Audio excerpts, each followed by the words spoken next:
I'm Mark Sumwalt. I'm a past president of the North Carolina Advocates for Justice, and with me today is a living legend, Ebbie Bailey.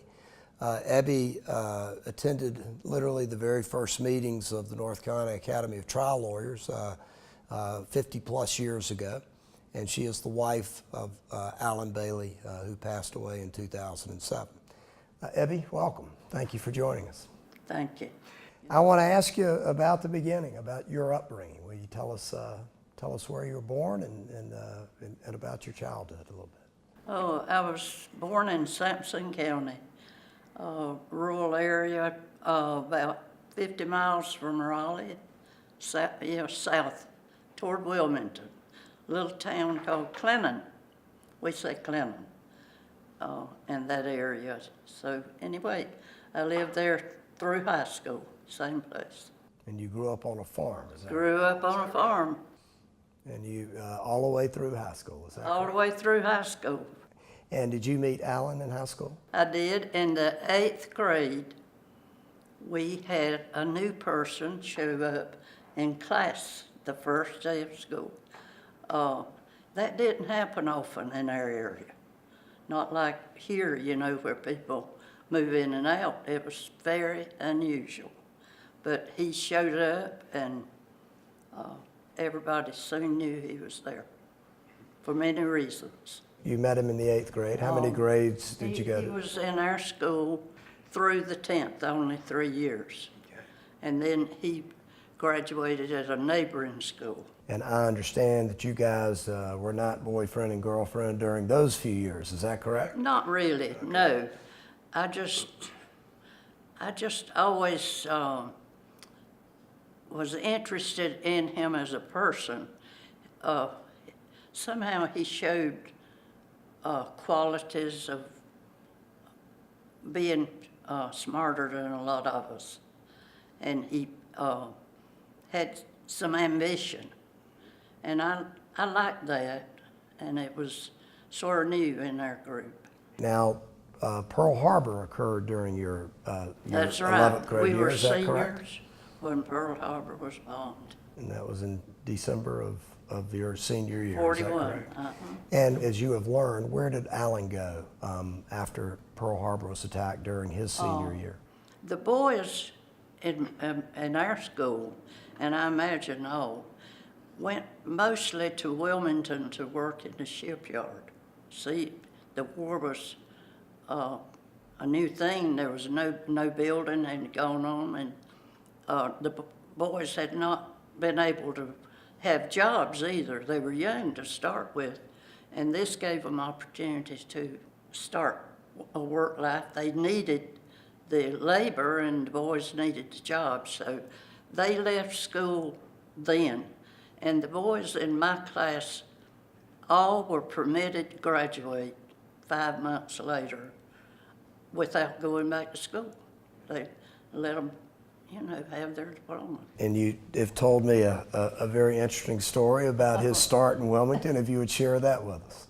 It was in August that year, and I had gone on to school early in the summer, and I was on break between summer school and fall semester. I had an uncle in Wilmington. I was visiting with him, and we rode downtown. He needed to pay a bill or do something, and he got out of the car and was gone. I stayed in the car by myself waiting for him. It was hot summertime and the window was down, and I just noticed that I was under the marquee of the Bailey Theater. Well, of course, his the name, you know, made me think about it, wonder.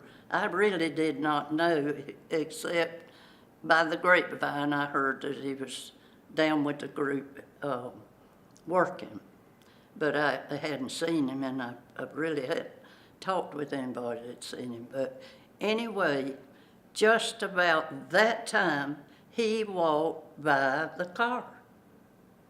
And I called to it, and he stopped and talked a good bit and brought me up to date on where he was and who was there. And I knew most of the boys he was talking about.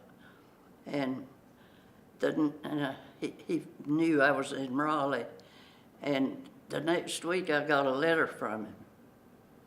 And it was very curt and to the point, if I'd like for him to come to Raleigh to see me. So anyway, I cannot remember responding to that letter, but I sure bounced it. And because there was no telephone, we had telephones, but they belonged where they were not your phone personally, so you didn't use them. So I know I did not call him, so I must have written him.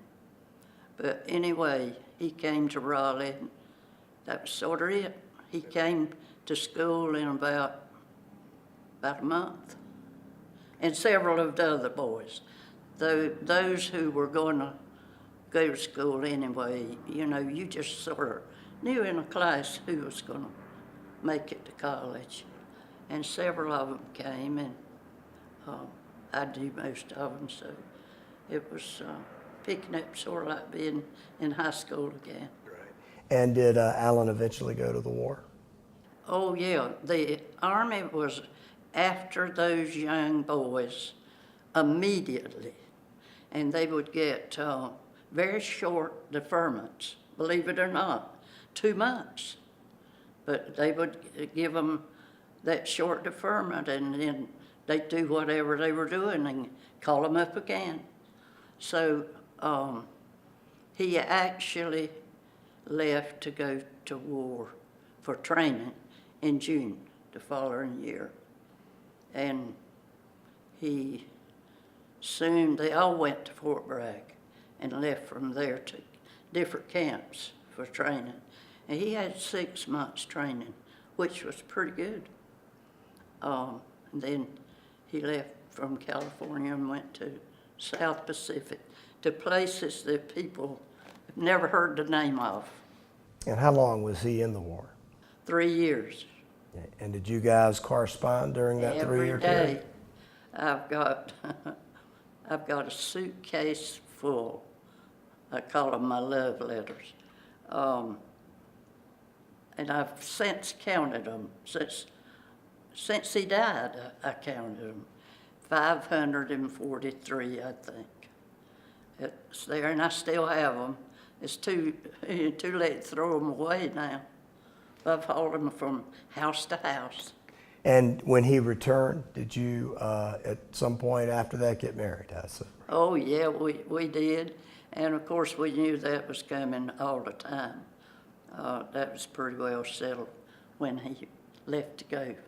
Okay. Soon after. The guys who were not injured in the war still were very damaged health-wise. And he had lost tremendous weight and their nerves were shot. And he was in pretty bad shape physically, though he was not injured. So he got home in January and we got married in May. Mm-hmm. And you were working on your own at that time. I was working, I'd finished school and went to work, and I pioneered in what to me is the forerunner of all this stuff we've got today. It was in IBM work. Mm-hmm. And Alan went to school during that period of time. Well, he had not been to college one day when he went to war because the Army was after him. There was no point in starting. A lot of guys a little older than him got in 1 year, and they got out ahead of him and started practicing law ahead of him. But he had to go to undergrad, and Wake Forest took him as a student on condition that he'd not live on campus. They didn't have room in the little town of Wake Forest to put another person.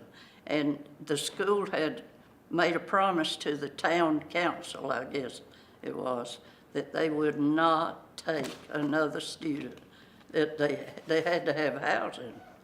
So I lived in Raleigh, and that was perfect situation.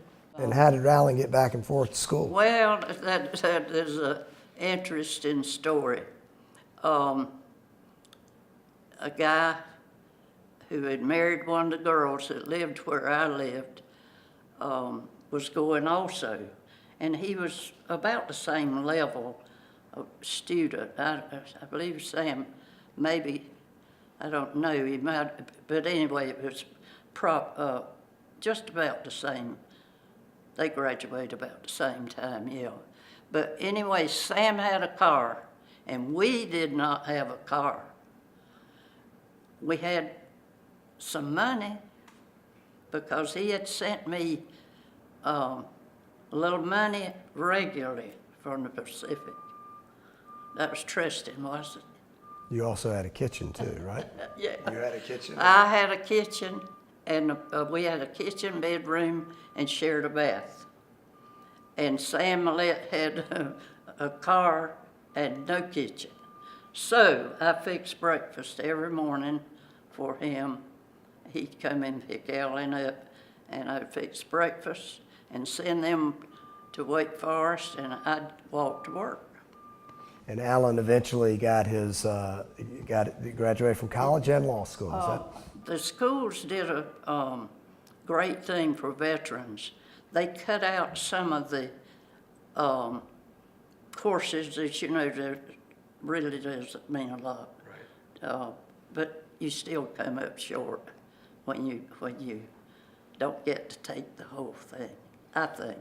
But anyway, he cut out about a year and went straight on into law school, meaning they did not get the combined degree that you got, or you got 2 degrees, right? Right. Mm-hmm. Well, he got what they called a combined degree, and went straight into law school. And he graduated in record time. He went summer and winter and took as heavy a load as they'd let him take. And then you guys came to Charlotte, Came to right? Charlotte immediately, and I said, well, why are you choosing Charlotte? Of course, we talked about it. Said, Charlotte is the town on the go, and Raleigh has not started its growth.